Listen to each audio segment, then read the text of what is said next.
परिषद निवडणुकीसंदर्भातली आता बातमी आहे। अपक्ष उमेदवार विप्लव बाजोरिया सुप्रीम कोर्टात जाणार आहेत। हायकोर्टाच्या निर्णयाविरोधात बाजोरिया सुप्रीम कोर्टामध्ये जाणार आहेत। अर्ज वैध ठरल्यानं बाजोरियांनी हायकोर्टामध्ये याचिका केली होती। अमरावती विधान परिषद निवडणुकीसंदर्भातली बातमी आपण या ठिकाणी पाहताय।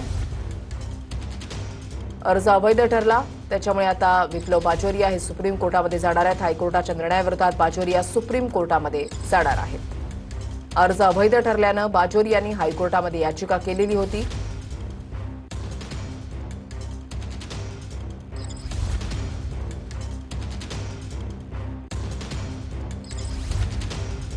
की इलेक्शन पिटिशनमध्ये जावं लागेल, वकीलने सांगितलं तर आम्ही त्याच्यामध्ये जाऊ, किंवा जी रीट पिटिशन आम्ही दाखल केलेली आहे त्यामध्ये एंटरिम ऑर्डर पास केली नाही। त्यांनी सांगितलं की अदर साइड टू से दुसरे लोक दोन आले नाही, त्यांना आम्ही हर्ड करून फायनल मेरिटवर ऑर्डर डिसाईड करू, त्याचा आम्ही सन्मान करतो। आणि एंटरिम ऑर्डर काय त्यांनी पास केलेली आहे ती 6 वाजेपर्यंत आदरणीय जस्टिस महोदय लॉर्ड आम्हाला देणार आहेत। ती पाहून त्यानंतर आम्ही निर्णय घेणार की याच्यावर आपल्याला सुप्रीम कोर्टामध्ये जाता येत का, तिथं आपल्याला रिलीफसाठी आपण त्याला हक देऊ का, हा आमचा मनोबल आहे।